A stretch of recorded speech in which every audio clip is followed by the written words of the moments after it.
నమస్తే. స్క్రీన్ పైన కనిపిస్తున్న వ్యక్తి పేరు మీ అందరికీ తెలిసే ఉంటుంది, కడియం శ్రీహరి. ఈయన బీఆర్ఎస్ పార్టీ, కాంగ్రెస్ పార్టీ, అలాగే తెలుగుదేశం పార్టీలో కీలక బాధ్యతలు పోషించిన వ్యక్తి. బీఆర్ఎస్ లో పెద్ద పొజిషన్ లో ఉన్న వ్యక్తి.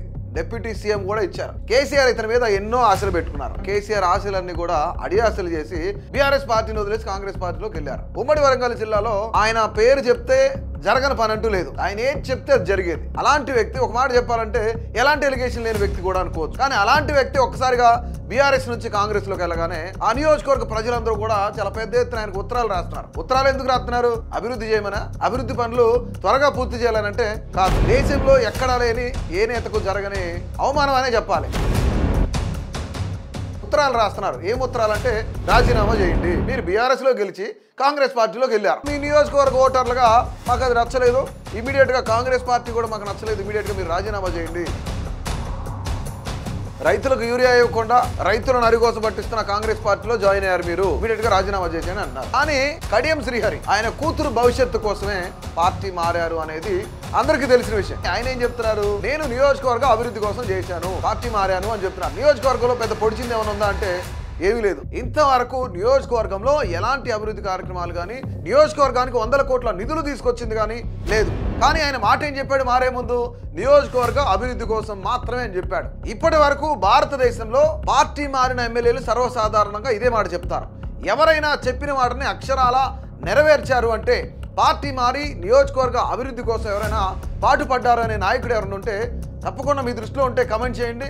అలాంటి గొప్ప నాయకుడి కోసం మరొక వీడియో చేస్తాను నేను. అంటే ఇక్కడ ఒక డిప్యూటీ సీఎం క్యాండిడేట్ గా ఉన్న వ్యక్తి పార్టీ ఎందుకు మారాలి?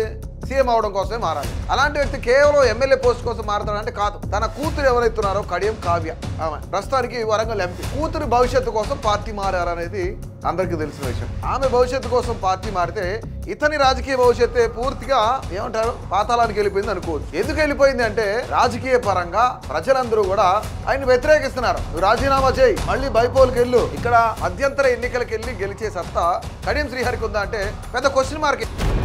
అభివృద్ధి చేయడం కోసమే పార్టీ మారుతున్నానని చెప్పిన వ్యక్తి ఇంతవరకు ప్రజలకు చేసింది ఏమీ లేదు. నియోజకవర్గంలో ఎలాంటి అభివృద్ధి లేదు. నియోజకవర్గానికి 100,000 కోట్లు ఏమైనా తీసుకొచ్చాడంటే ఏమి తీసుకురాలేదు. అలాంటి వ్యక్తిని ప్రజలు వ్యతిరేకిస్తారా, వ్యతిరేకించరా? మీరు చెప్పండి.